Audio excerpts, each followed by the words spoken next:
It's Monday, February 9th, 2009, and it's got to be 420 somewhere in the world. I'm your host, Radical Russ Belville. Produced and distributed by the National Organization for the Reform of Marijuana Laws in Washington, D.C., this is your NORML Daily Audio Stash, the growing truth about cannabis.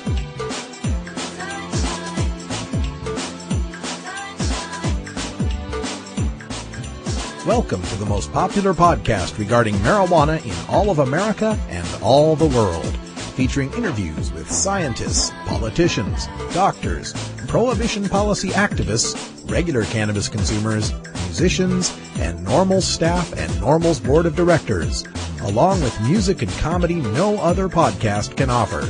You can always find out more about our show at our website, stash.norml.org, and continue the education and conversation on our blog as well.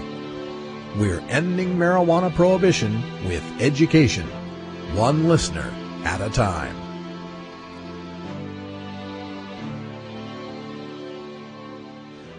The podcasting and blogging technology for the NORML Daily Audio Stash is provided by Red Aphid Interactive Media. For your professional web design needs, visit redaphid.com.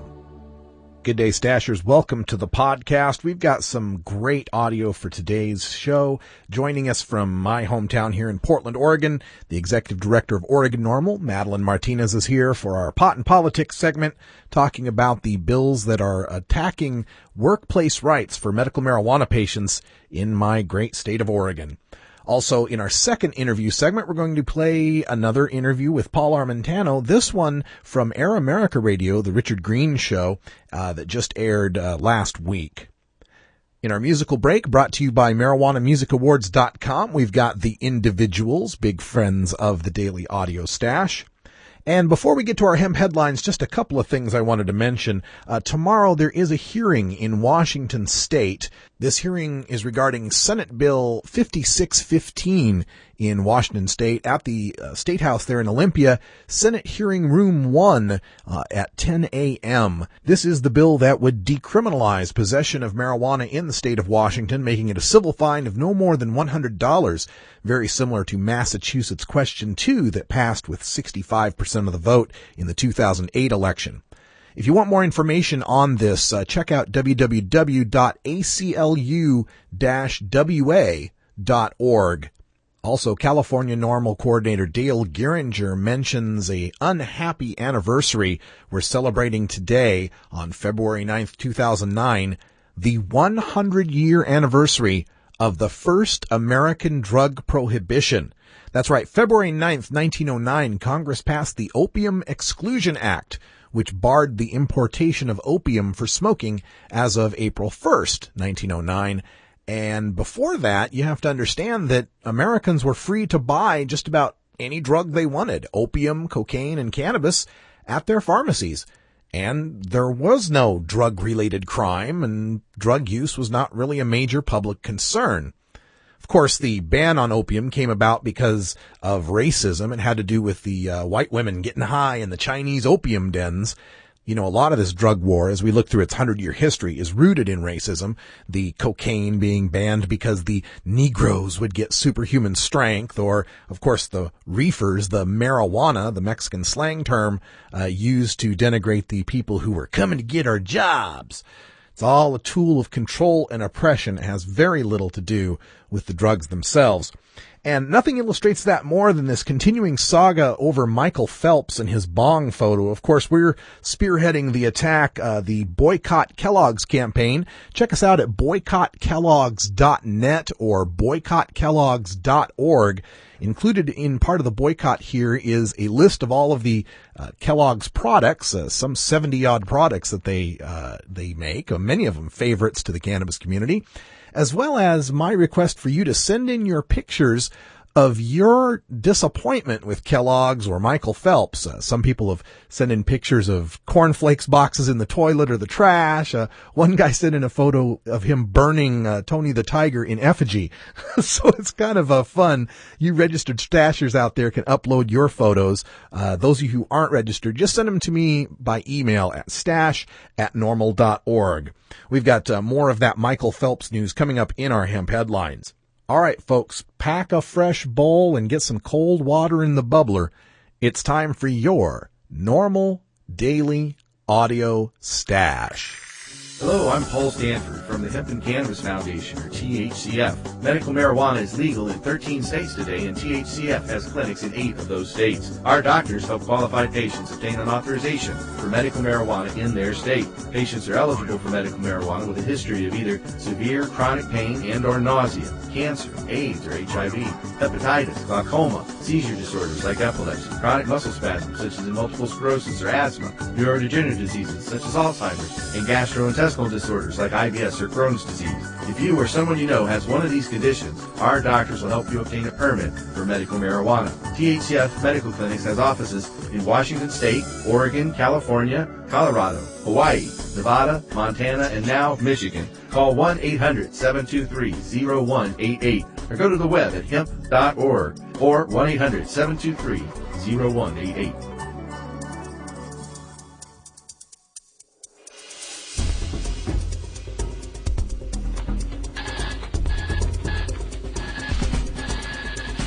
Now it's time to take a look at the latest stories about marijuana from news organizations across America and around the world in our normal daily audio stash, Hemp Headlines. Going to pot, weed and testicular cancer from ABC News.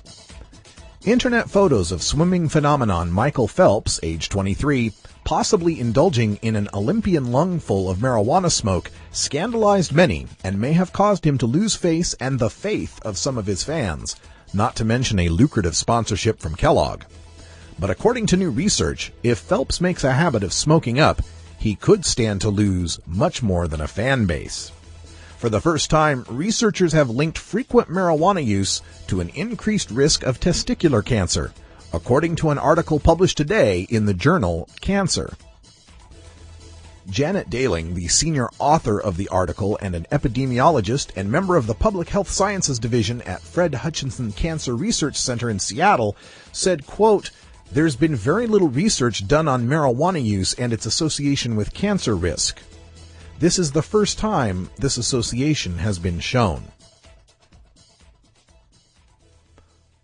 Also reporting on the study of cannabis and testicular cancer risk is CNN with their headline, "Could Smoking Pot Raise Testicular Cancer Risk?"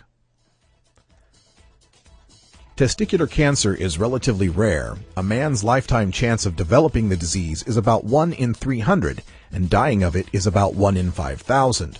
Frequent or long-term marijuana smokers could have about double the risk of non-users, according to the report in the February 9th issue of the journal Cancer.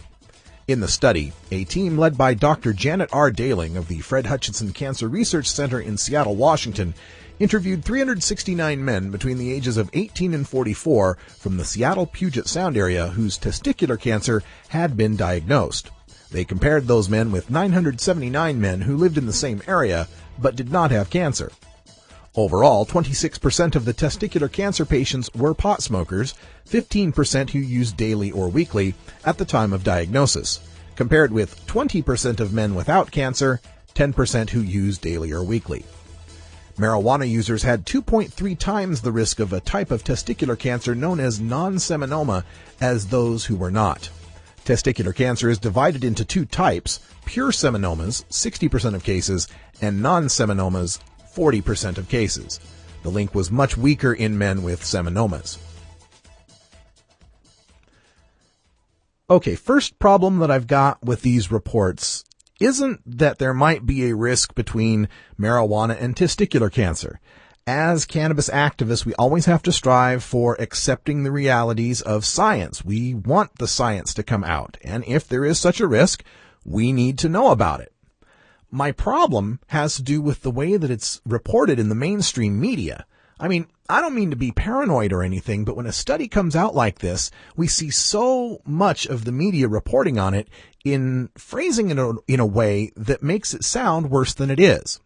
For example, in the ABC News story, they talk about there being a 70% increased risk of testicular cancer. In the CNN story, they talk about 2.3 times the risk. What they don't really emphasize very strongly is how rare testicular cancer is among men, with only 6 to 7 out of 100,000 men ever getting testicular cancer. If the rates go up by 70%, well, then we're talking about maybe, 10 or 11 men getting testicular cancer out of 100,000. So the way you phrase the statistic can make all the difference in the world when you're trying to alarm people with a marijuana headline. The other problem I've got is if you'll notice the health section of just any news aggregate, like I use news.google.com, as of this recording, I came up with 181 different news articles that basically amplified this idea that frequent smoking of marijuana would cause testicular cancer.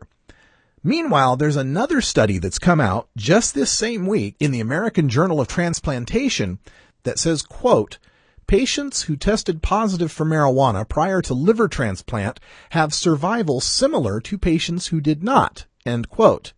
Now, I know that's not as sexy a story as impending testicular doom for stoners, but it is a relevant story considering that the news media did cover the story of Tim Guerin being rejected for a life-saving liver transplant due to his medical marijuana usage. But when I go to news.google.com looking for stories on marijuana liver transplant, I don't get 181 hits.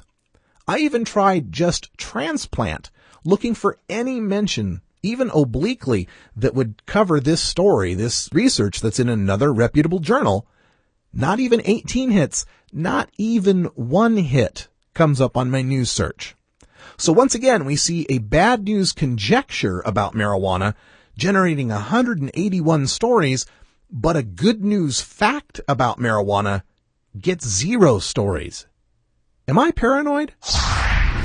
Kellogg's still okay making $4.99 per Phelps poster until September 30th, 2009. Now, we've been following the Michael Phelps story last week and again probably this week on The Stash, and plenty of news stories on it and opinion pieces being written. Check out the blog at stash.normal.org for the various opinions that have come in recently. This is something that I wanted to break as a news story, though, and that is that maybe Kellogg's didn't get their message down to their IT and promotions department to scrub their website of a Michael Phelps poster promotion. As of today, February 9th, 2009, there is still this promotion on the Kellogg's website where you can win a free poster of Michael Phelps. According to the form, it's an 82-inch by 72-inch landscape poster, which you can receive by doing 3 things: completing an official order form, turning in 3 gold tokens or 1 gold token plus $4.99 from a specially marked package of Kellogg's Corn Flakes, and another $4.99 check or money order for each poster that you order. Make payable to Kellogg's Michael Phelps poster offer available until September 30th, 2009, or while supplies last. So if I'm reading this promotion correctly, I can fill out a form, give them $10 and proof that I bought a box of cornflakes, or $5 and 3 boxes of cornflakes, and I get a poster that's 6 foot 10 inches wide by 1.5 feet tall. Where am I supposed to hang that up? So let's see. Either way you do that, you're spending about $11 or $12 to get this Michael Phelps poster. So it doesn't look like Kellogg's is really that upset about his marijuana smoking. At least not upset enough to stop making money on a poster. Drug war burn grants eliminated from Obama stimulus package. From CNN. A coalition of Democrats and some Republicans reached a compromise that trimmed billions in spending from an earlier version of the Senate economic stimulus bill. Senators worked late into the night to trim billions from the original stimulus bill, and CNN obtained from a Democratic leadership aide a list of some programs that have been cut either entirely or partially, including $300 million for federal prisons, $300 million for Burn Formula Grant Program, and $140 million for Burn Competitive Grant Program. What are these Burn grants and why do they matter to us? Radley Balco explains it quite well at The Agitator. Burn grants are often tied directly to drug arrests, warping police department priorities by encouraging low-level drug busts to juke up department arrest statistics so they can apply for more grants. We have Burn grants to thank for the civil rights disasters in Tulia and Hearne, Texas, and for the continuing problem of out-of-control multi-jurisdictional drug task forces. It's the economy, stupid. They just can't afford the luxury of playing drug war like the old days. Add that to how the public will react to other cuts, like $200 million cut from EPA Superfund, $98 million cut from school nutrition, and $2 billion cut from broadband. We can't afford to borrow to spend money on protecting the environment, feeding kids school lunches, or spreading broadband across the country. So how eager will the public then be to see money being prioritized on flying helicopters to eradicate marijuana plants? This weekend's funniest take on the Michael Phelps Kellogg's controversy has got to be from Seth Meyers on the Weekend Update segment of Saturday Night Live. On Thursday, Kellogg's announced that it was dropping its Frosted Flakes endorsement with Michael Phelps, saying his marijuana use is not consistent with the company's image, which brings me to a segment I like to call Really with Seth. Really, Kellogg? Marijuana's not consistent with your image? Because I thought it was totally consistent. You know every one of your mascots is a wild-eyed cartoon character with uncontrollable munchies. I mean, really, Toucan Sam, a frog named Diggum, Snap, Crackle, and Pop. I knew some guys named Snap, Crackle, and Pop, and they were drug dealers. And you also have the Keebler Elves, a bunch of guys who live together in a treehouse and do nothing all day but think of new things to put cheese on. I mean, really, they're stoners. And also, I checked out your website. Did you know you have a recipe for dessert nachos? And that you make cookie straws to drink the leftover milk out of the waffle cereal you also make? Every one of your products sounds like a wish a genie granted at a fish concert. I mean, really. And USA Swimming, really? You suspended Phelps for 3 months? Really, USA Swimming? Way to sacrifice. Now we won't be able to compete for you in the highly anticipated not the Olympic swimming race. And really, if you want someone to stop smoking weed, don't give them 3 months off. That's what you do if you want someone to finish Call of Duty. I mean, really. Oh, and parents, if your kid says Michael Phelps smokes pot, why can't I? Just say you can, right after you win 12 gold medals for your country. Really. And this is the most important thing. Really, if you're at a party and you see Michael Phelps smoking a bong and your first thought isn't, wow, I get to party with Michael Phelps, and instead you take a picture and sell it to a tabloid, you should take a long look in the mirror because you're a dick. I mean, really. This has been Really with Seth.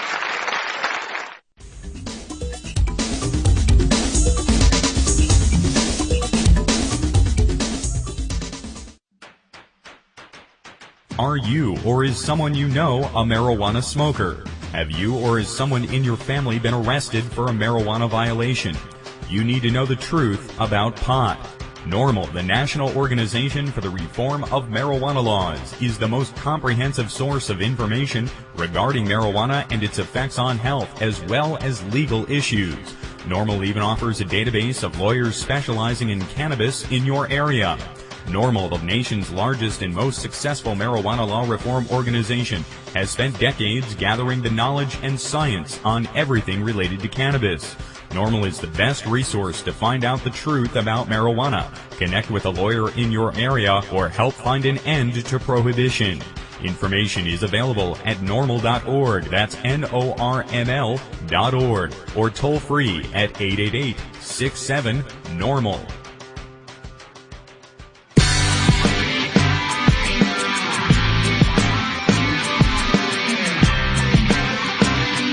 The National Organization for the Reform of Marijuana Laws is the largest grassroots drug law reform organization in America.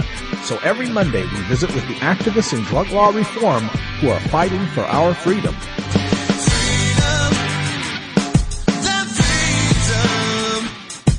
I'm freedom. I'm freedom to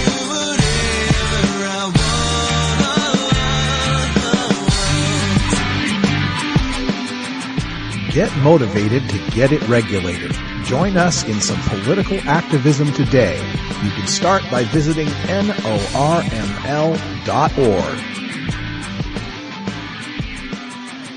Well, the legislatures are in session all across the country, and some states are different than others. Some states have a legislature that only meets every other year, which means they have 2 years to think of incredibly bad ideas and try to get them passed. One such state is my home state of Oregon, and joining us now to discuss the bills that affect the cannabis community in the state of Oregon is the executive director of Oregon NORML and a member of NORML's board of directors, Madeline Martinez. Madeline, welcome back to the show. Thanks, Russ. I love being on your show. It's always so informative. It's always good to keep the people informed at the local level as to what's going on. And the big thing happening in Oregon is this assault on medical marijuana patients' workplace rights. Let our listeners know a little bit about the background and what's going on here.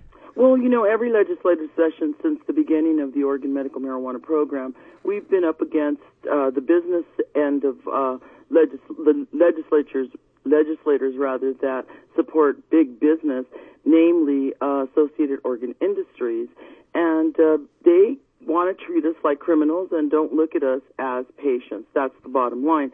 So they continue to want to discriminate against employees that are registered with the program and use medical marijuana to manage their pain. Now, the Oregon Medical Marijuana Act specifically says in its opening sections that marijuana should be treated as other medicines. What's the issue of contention with the business community here? You know, this is my perspective. They continue to look for a problem where none exists. We have no safety violations. They continue to say they want a safe workplace. And we would never suggest or encourage anyone to use any medicine on the job. You know, I even get concerned when people use these over-the-counter nasal decongestants and that, because they can make you groggy. But that seems to be their big problem, that they feel that we are impaired because we have used the medicine the evening before off the premises, but they seem to want to violate our privacy by saying if you have it in your system, if you have metabolites, that is not acceptable. Okay, so let's get down to the nuts and bolts politics of it. What are the bills and who are sponsoring them and what are they trying to do? Well, we've got one that's come out of from Representative Mike Schaffler, and he's the gentleman who also in the last session of the special session came at us with the same type of discriminatory language that would, let me just read this to you, expands the ability of employer to prohibit use of medical marijuana in the workplace.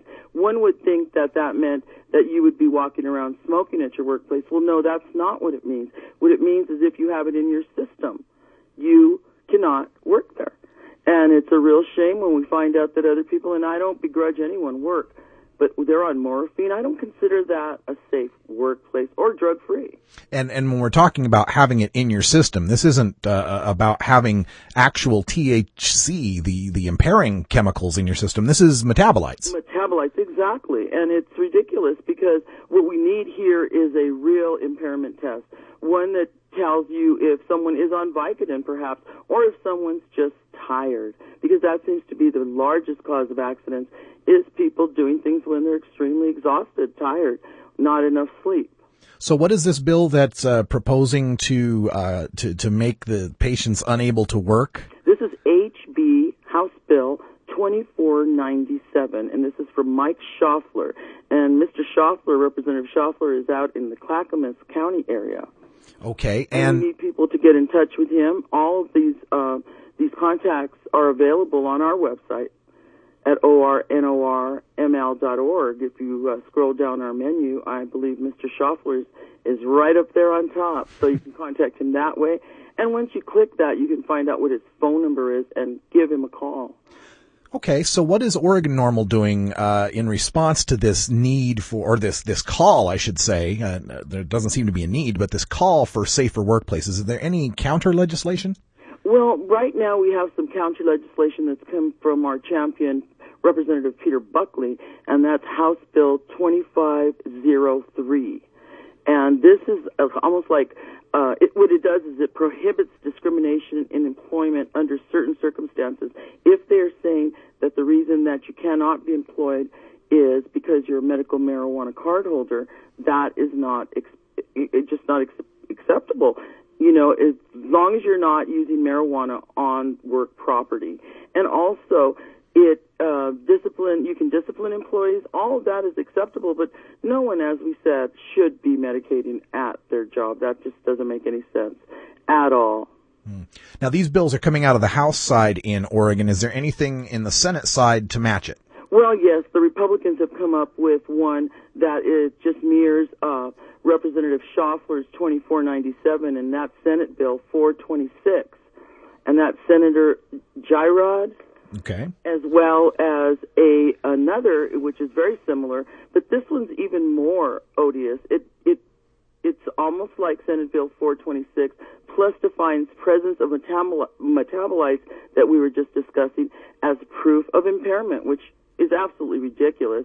It restricts the ability to sue an employer over false positive drug tests and requires employer notification if you plan to get a medical marijuana card. Now, to me, that's a clear invasion of my privacy and could possibly be a violation of HIPAA. I would think so. That's got to be some sort of medical privacy violation. You don't have to ask your boss's permission for any other medicine that he might prescribe or recommend to you. And again, the Oregon Medical Marijuana Act says marijuana should be treated like other medicines. And that's our big problem. It isn't treated like other medicines. As I said at the beginning, we're treated like criminals rather than disabled patients. Each of us who qualifies for a card must have a disabling condition. And, you know, it's hard enough to live your life with the stress of being disabled, but you put all these other obstacles in your way when you're only trying to go out and be a productive member of society. The other thing you'd mentioned in that Bill 427, that Senate bill, where they were going to define the presence of metabolites as a per se definition of impairment, that's completely scientifically untrue. I can't imagine that something could get by like that. Well, I know, and it's very frightening, but luckily, you know, one of the things that we can say to people is get involved today. I hear this complaint. I'm sure you do too, Russ. It's, you know, government is messed up. Well, we're government. And the minute we stop, we take our eye off the ball or the prize and go somewhere else and just think these people are going to go down there and do right by us, we must keep our eye on them. We must contact them, send a fax, send a letter. Please, it's only 42 cents to get your voice heard out there. We can change things. We've done it before. We also have a huge problem with the Governor's Council, who's also coming out with the domino effect. So, you know, it's an all-around battle. The Dan Harmon people with Hoffman Construction Company, you know, we're just seem to be fending them off from all ends. Yeah. Yeah, we've got our hands full at our next cardholder meeting. We'll be sending postcards to these representatives, to everyone's own representative, which is what everyone should do. They should get in touch with their representatives and say, please do not support House Bill 2497 because it's discrimination, and Senate Bill 426 and 427. Yeah. And you should ask them to support House Bill 2503 because that's the good one that protects us, prohibits discrimination. And it's a shame to see our own legislators put into law discrimination. Yeah, and it's a shame, especially like you said earlier, when they're trying to, you know, bring forth a poor solution to a non-existent problem. Like you said, they can't point to any medical marijuana users being resulting in workplace accidents from their on-site job use. They can't point to any statistics that show that injuries or fatalities have gone up. In fact, they've gone down. Exactly. This is a solution in search of a problem. They go around looking for problems that do not exist. And one of the things that I think is really important is to know that the ACLU, our good friends at the American Civil Liberties Union, are on our side, and they've already put some documents out that they're going to be there to, do briefs on our side and testify on our behalf. We're hoping that we can get the SEIU, the AFL-CIO, and some of the other unions on our side, because this is total discrimination. It's so hard right now. There are so many people that are unemployed, and this is only going to cause more economic disaster in our state. And unfortunately, when these families are doing without food or losing their homes right now. People are losing their homes, and this is going to cause more of a problem. It's unfair, and it's unfounded. As you said, marijuana should be treated like any other medicine. It's time to end the discrimination. To learn more about it, log on to ornorml.org. There'll be plenty of contact information and hyperlinks to get more information about the bills available there. And again, Madeline Martinez is a member of the NORML Board of Directors and the Executive Director of Oregon NORML, joining us from Portland, Oregon. Thanks a lot, Madeline. Thanks, Russ. Have you considered medical marijuana? Double-blind, peer-reviewed studies have found cannabinoid therapies to be successful in treating the symptoms of Alzheimer's disease, ALS or Lou Gehrig's disease, brain cancers, chronic pain, diabetes mellitus, dystonia, fibromyalgia, GI disorders, hepatitis C, HIV/AIDS, hypertension, incontinence, MRSA, multiple sclerosis, osteoporosis, pruritus, rheumatoid arthritis, sleep apnea, and Tourette's syndrome, as well as anecdotal evidence suggesting relief from anxiety, depression, and post-traumatic stress, plus reduction in the need for narcotic painkillers.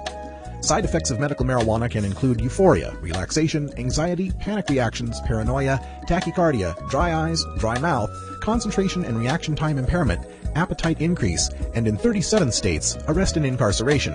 But medical marijuana is non-toxic and cannot cause overdose.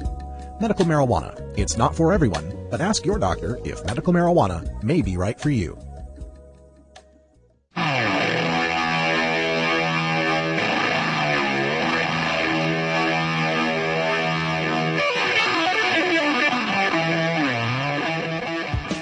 The battle to end adult marijuana prohibition can sometimes seem endlessly frustrating and impossible to overcome.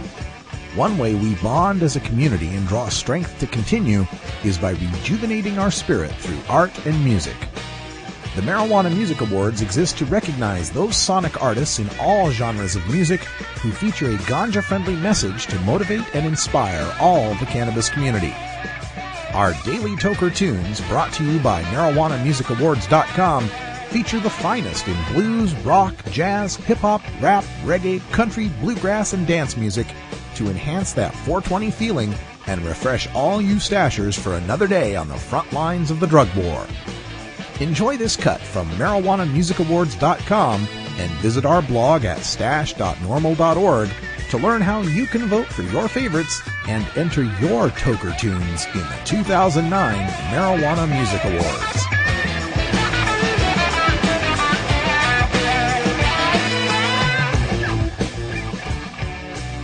All right, we have an exciting new weekly music schedule of daily Toker Tunes from the Marijuana Music Awards lined up for you stashers. Mondays will be Music with a Message. It's Variety Day on Tuesdays.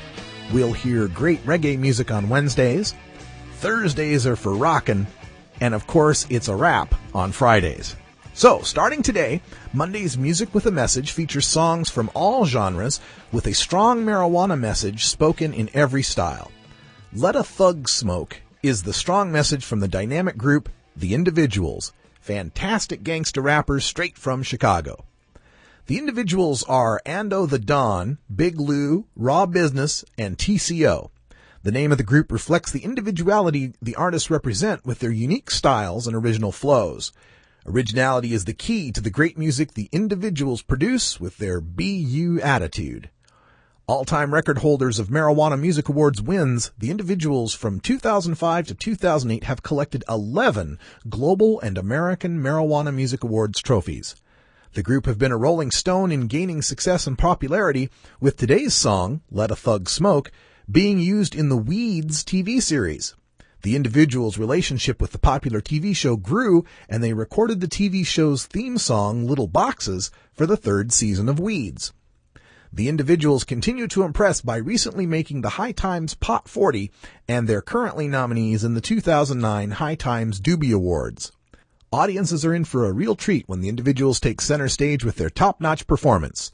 If you love great music, do your ears a favor and listen to the dynamic group at myspace.com/theindividuals420.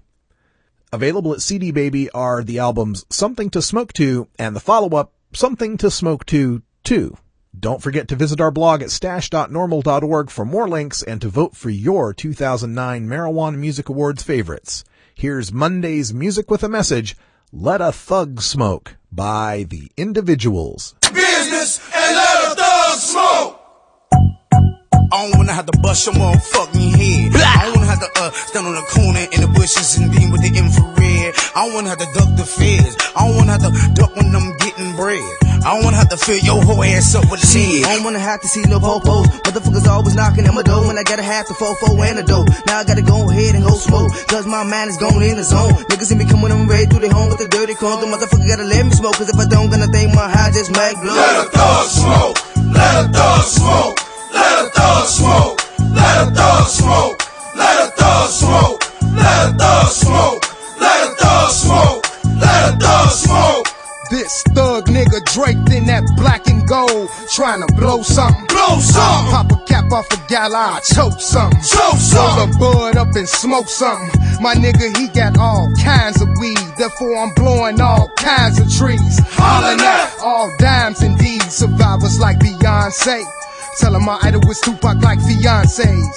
I'm married to this music, that's why I spit the truth like illusions. My visions be mellow, see yellow, the yellow fella flicking, trying to get this fucking album off. Stop slipping.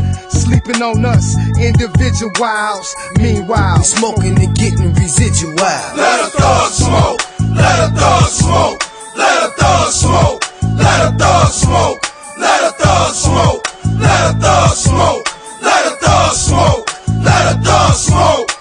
A nigga need to roll some weed instead of having beat, cause my people out here on the street, well, you know they should be running the street, stunting for the hoes that be wearing capri. I done had many thugs that done lost their life. All my little thugs come get built tonight, cause a nigga like me just gotta be high, penetrate through the wind when I'm riding by. And you know this weed gon' ease my pain, cause a nigga out here in the dirty game, most niggas don't know what they're fighting for. 50-50 is a whole war pile of dough, and a nigga like me gon' smoke some Joe. Y'all niggas know how that shit go. Let a thug smoke. A nigga be quick to try to push your button, you ain't even people sweet and so sudden. I'm tired of tough, I'm tired of buck, I'm tired of struggling, I'm tired of all this gangbang shit that kill me, cause y'all niggas ain't feeling me. Y'all niggas be killing me with the bullshit that had me back blowing beans. Y'all niggas better go before you get your weed spit. Dumb bitch, hit the weed and pass it and let a thug smoke. Let a thug smoke. Let a thug smoke. Let a thug smoke. Let a thug smoke. Let a thug smoke. Let a thug smoke. Let a thug smoke.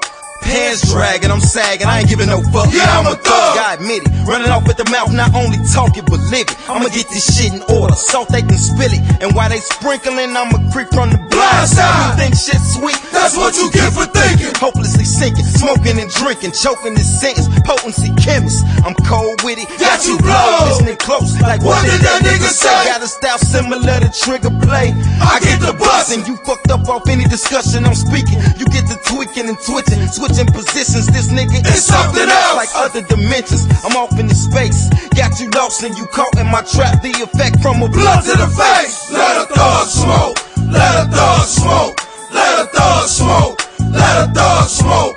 Let a thug smoke. Let a thug smoke. Let a thug smoke.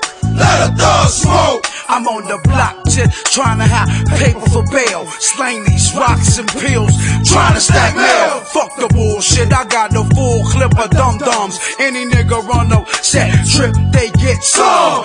Lurk limbo, pop pistols, it's real simple. Fuck a demo, do this shit and rack a rental. 160, get swole like Bill Bixby. Slap box with niggas so my niggas get with me, fuck that. Niggas fuck blacks and whites, don't get no fuck, just react so tight. Hit that Chevy Rumble. When they sit on them dubs, I slap the shit out of bitches. When I'm drinking in clubs, let a thug smoke. Let a thug smoke. Let a thug smoke. Let a thug smoke. Let a thug smoke. Let a thug smoke. Let a thug smoke. Let a thug smoke. Let a thug smoke. Let a thug smoke. Let a thug smoke. Never disrespect. Let a thug smoke. Let a thug smoke. Let a thug smoke. Let a thug smoke. Let a thug smoke. Yo, but put up my gun there, you that sound. On the ground, your body go phone. Blood, blunt, tweet, take up them gun. Hold up, pint, and crush them bones. This may your my gun them frowns. In a you wanna blood them tone. Fast you pick up these rounds. Yo, big gun, bust up in your head. Fast if from your this or that. Blood, blunt from A to Z. Now got me stuck infrared. This may your my crew go fled. Paint a corner in a different. Fast you pick up these rounds. Yo, killer shit, nigga. Yeah, nigga. That's how it is. It's over with. Yo.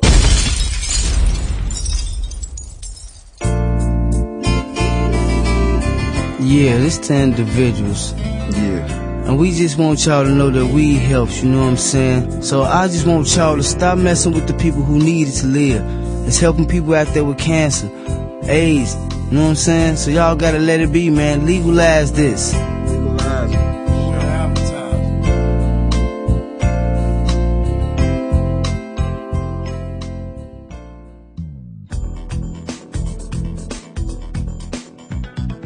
Hi, this is Alan St. Pierre, Executive Director of NORML.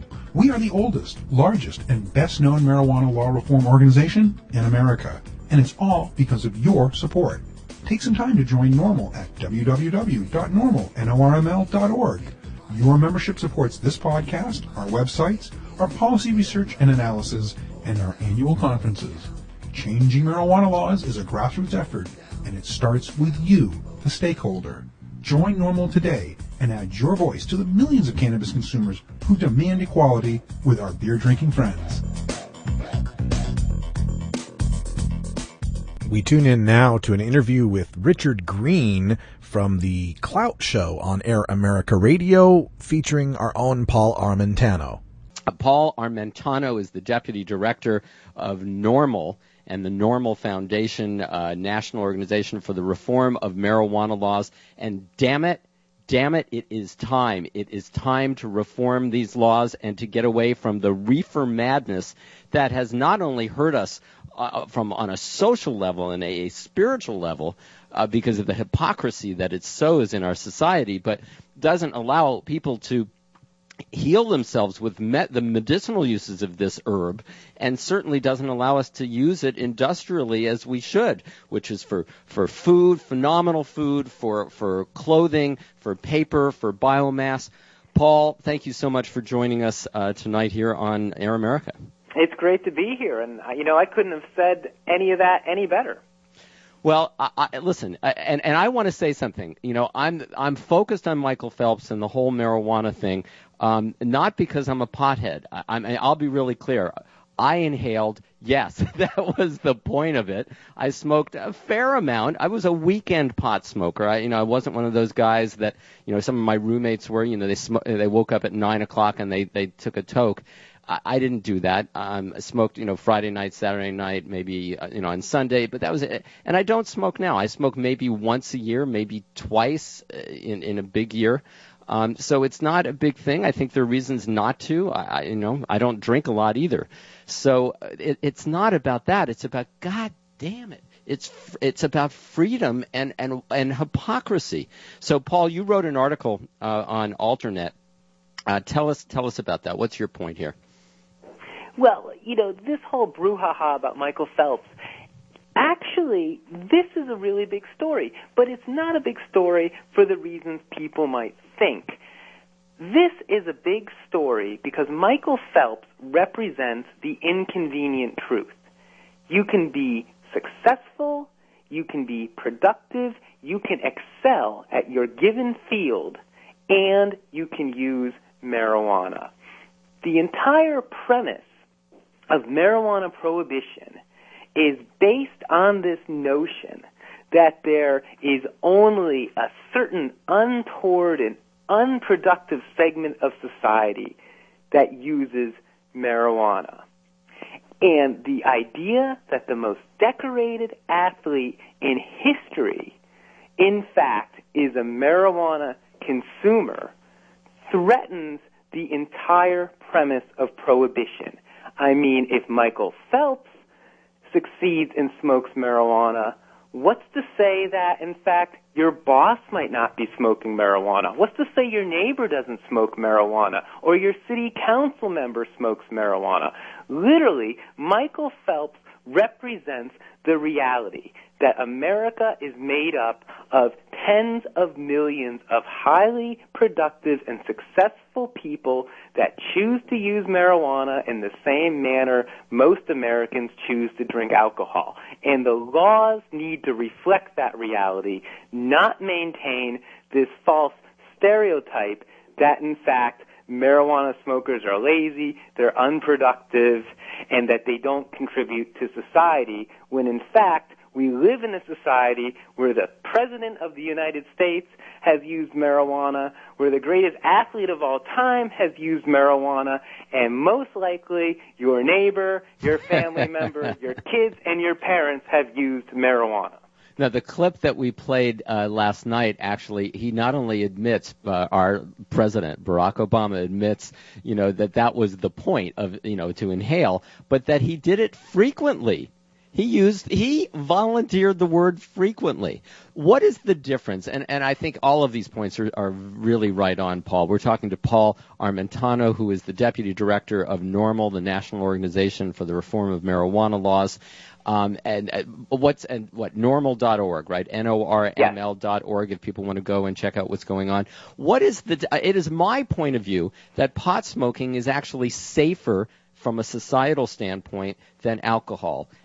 What's your view on that? Well, it's funny you ask. I'm actually co-authoring a book right now, and the working title of that book is Marijuana is Safer, So Why Are We Driving America to Drink? And it expands upon that very premise. By any scientific and objective standard, the use of marijuana, both to the user and to society at large, is far less detrimental than the use of alcohol. How? Tell us how. Oh, in so many different ways. Alcohol, quite literally, is an intoxicant.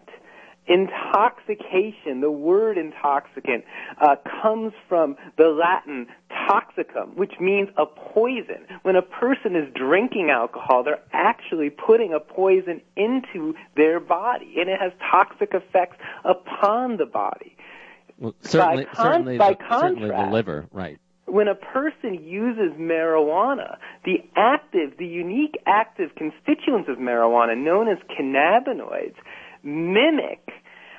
they actually mimic chemicals that the body produces naturally that maintain good health. The endocannabinoid system actually regulates it regulates their mood, it regulates their appetite, it's involved in maintaining bone mass, it's involved in reproduction. This is one of the most vital regulatory systems people have, and when they're using marijuana, they're actually supplementing chemicals that the body already produces rather than putting in a foreign toxin into their body. Paul Armentano, you're giving people a motivation more than they already had before this interview to go out and get stoned. Do that as you wish, and if you're in South Carolina, watch out for that sheriff who's after Michael Phelps. This is Richard Green. This is Hollywood Clout. This is Air America. Stay tuned. Thank you for downloading the NORML Daily Audio Stash, the growing truth about cannabis. We are produced by the National Organization for the Reform of Marijuana Laws in Washington, D.C. Our executive producer is Alan St. Pierre. Our deputy director is Paul Armentano. Our webmaster is Brian Judy. And web production is provided by Red Aphid Interactive Media. As always, you can catch up on the latest information about marijuana at www.norml.org. And you can interact and download from our Audio Stash blog at stash.norml.org.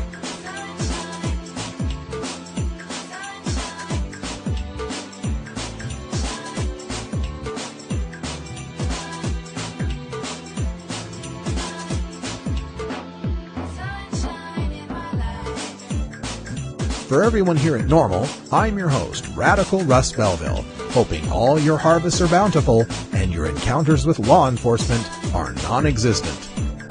We'll leave you today with some reminders about upcoming events on the Activists Agenda. Check them out at stash.norml.org/activist-agenda. Tomorrow, Tuesday morning, 10 a.m. Pacific Time, there's a hearing on Washington's Senate Bill 5615, the bill to decriminalize up to 40 grams of marijuana with only a $100 civil fine. And then on Friday, February 13th, there's a lobby day in Vermont for decriminalization of marijuana. Again, check the details at the Activist Agenda at stash.norml.org. And if you want to get your event listed in the Daily Audio Stash Activist Agenda and mentioned every Monday on the Audio Stash podcast, send an email to stash@norml.org with agenda request as the subject line. For everyone here at NORML, I'm Radical Russ. Thanks for making the NORML Daily Audio Stash the most popular news and information podcast for the cannabis community. And until next time, take care of each other, tokers.